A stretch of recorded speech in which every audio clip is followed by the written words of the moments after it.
Hey, what are you guys doing? Studying. You're students? Aren't you a little old? Older. And wiser. So, where do you wise guys go to school? The UAP. University of Phoenix. Not to mention the nation's largest private university. Wow, is it tough?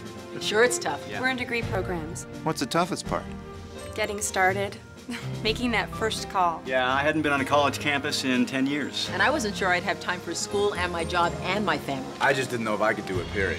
So how did you do it? With an enrollment counselor. Oh, you've got to have one. Oh, yeah. An enrollment counselor? You know, an advisor. They really understand us older students.